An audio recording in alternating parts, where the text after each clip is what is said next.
India products का डंका पूरी दुनिया में बज रहा है, जिससे न सिर्फ देश के खजाने में बढ़ोतरी हो रही है बल्कि युवाओं को रोजगार भी मिल रहा है। मारुति सुजुकी विदेशों में 30 लाख कारें निर्यात करने वाली भारत की पहली कंपनी बन गई है। मारुति ने अक्टूबर महीने में 33,168 कारों का निर्यात किया, जो कि अब तक का सबसे ज्यादा है। To make sure that we are self-reliant in whatever we do. For us, it's very important that we bring production back into India, and this what Prime Minister Modi has been doing for the last 10 plus years. कि China को तो बहुत फिक्र पड़ गई है और India as a tech powerhouse challenge कर रहा है चाइना को। लेकिन चाइना को अब परेशानी ये है कि उसकी जगह इंडिया ले सकता है। भारत क्यों जाना चाहते हैं? चाइनीज भारत जाना चाहते हैं बिकॉज उनको वहां पे सारा कुछ मिल रहा है। हमने जो एक्सक्लूसिव इकोनॉमिक जोन बनाए उसमें भी हम उनको कुछ नहीं दे पा रहे।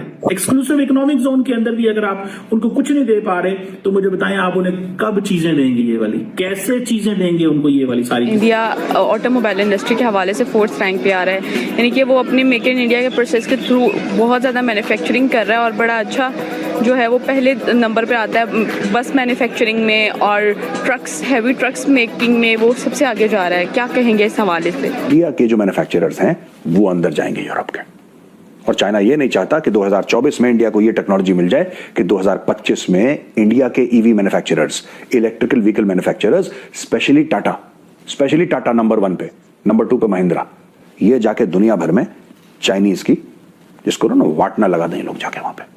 दुनिया की सबसे बड़ी मार्केट है इस वक्त इंडिया, तो वहां पर हर कोई जाना चाहता है।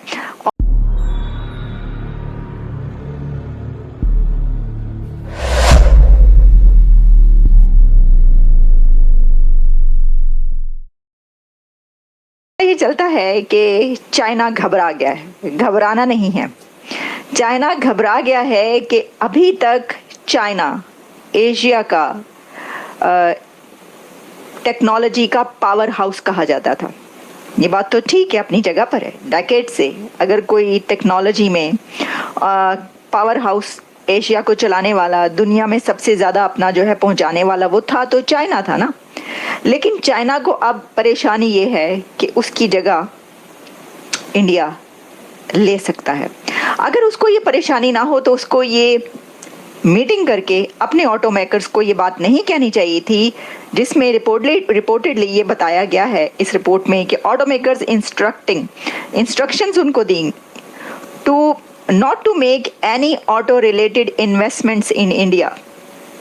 कि एक तो ये कि वहाँ पर टेक्नोलॉजी ट्रांसफ़र ना की जाए और दूसरा ये कि इंडिया के अंदर ऑटो रिलेटेड जो इन्वेस्टमेंट्स हैं वो भी ना की जाएं। अब इसके अंदर ये है कि ये जो बीजिंग की एफर्ट है ये ज़ाहिर है कि सेफ गार्ड है उसके अपने लिए, जो कि ख़ास तौर पर अब इलेक्ट्रिक व्हीकल जो कि पूरी दुनिया में बहुत तेज़ी के साथ ये इंडस्ट्री जो है फ्लरिश कर रही है और गाड़ियाँ, अब लोग आहिस्ता आहिस्ता ये कोशिश करते हैं कि उनके घर एक ना एक गाड़ी जो है वो इलेक्ट्रिक होनी चाहिए। अच्छा, अब इसमें यह है कि चाइनीज़ ऑटोमेकर्स जो कि एक्सपैंड कर रहे हैं ग्लोबली, इससे इनकार नहीं है। जैसे मैंने आपको बताया कि ये तो बात हम नहीं कह सकते ना कि चाइना ने कुछ नहीं किया, क्योंकि आपको जैसे मैंने बताया कि चाइना एशिया का टेक जाइंट, एक पावर हाउस के तौर पर डेकेड से रूल करता रहा है। लेकिन अब इस वक्त क्योंकि उसके सामने इंडिया आ खड़ा हुआ है और वो देख रहा है कि एक ही ऐसा कंट्री है, एक ही ऐसी पावर है कि जो इसको इसके अंदर टफ टाइम दे सकती है और दे रही है, इस वजह से उसको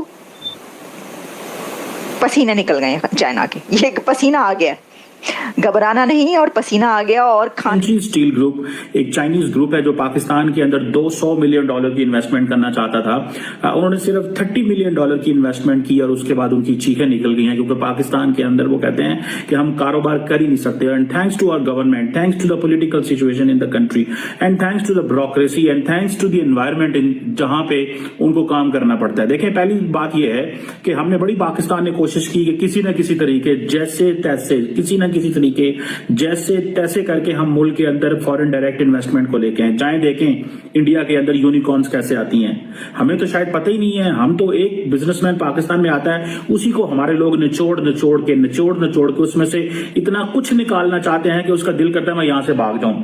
अब ये जो सेंचुरी स्टील मिल थी, ये special economic zone Khyber Pakhtunkhwa के अंदर जिसे रशकई कहा जाता है, सी पैक इन्वेस्टमेंट थी, उसमें इन्होंने इन्वेस्टमेंट की। जब इन्वेस्टमेंट की तो चीखें निकल गई, क्योंकि वो उन्होंने शोर डालना शुरू कर दिया। उन्होंने कहा जी हमने $30 मिलियन की इन्वेस्टमेंट की, हमने 5 लाख टन जो स्टील है वो प्रोड्यूस करना था, एनुअल प्रोडक्शन हमने करनी थी, और हम ये भी सोच रहे थे कि हम $200 मिलियन और डालेंगे, और लेकिन प्रोडक्शन कितनी करनी थी, 5 लाख टन जो जिसे वो कहते हैं ना देनी थी, एनुअल प्रोडक्शन देनी थी।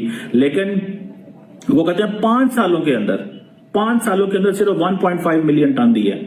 यानी कि इनको तो अब तक जो है वो 25 लाख टन तक चले जाना चाहिए था, लेकिन 15 लाख टन। सो वो कहते हैं कि ये हमारे लिए नाकाबिले कबूल है।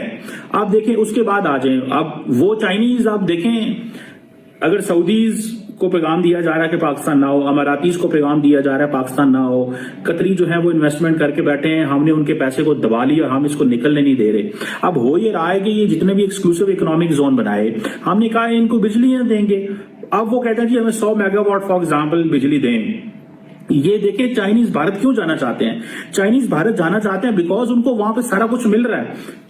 हमने जो एक्सक्लूसिव इकोनॉमिक जोन बनाए उसमें भी हम उनको कुछ नहीं दे पा रहे। एक्सक्लूसिव इकोनॉमिक जोन के अंदर भी अगर आप उनको कुछ नहीं दे पा रहे तो मुझे बताएं आप उन्हें कब चीजें देंगे ये वाली। देखिए बात यह है कि जब आईफोन उठ के वहां से इतनी बड़ी तादाद में इंडिया में जाता है तो खाने के लाले तो पड़ेंगे ना एक ऐसे कंट्री को कि जो अभी तक मोनोपोली थी, जिसकी जो सारा बना ही रहा था। अगर उसमें से 20-30% भी उसका बिजनेस कहीं और चला जाएगा तो उसके लिए तो खाने के लाले ही होंगे। अच्छा, फिर ये है कि meeting also encourage Chinese companies to export knock down kits, vehicle parts produced in China that are then assembled in foreign plants. This approach allowed automakers to avoid tariffs on Chinese-made EVs. जबकि साथ ही वो अपना maintaining control over core production processes.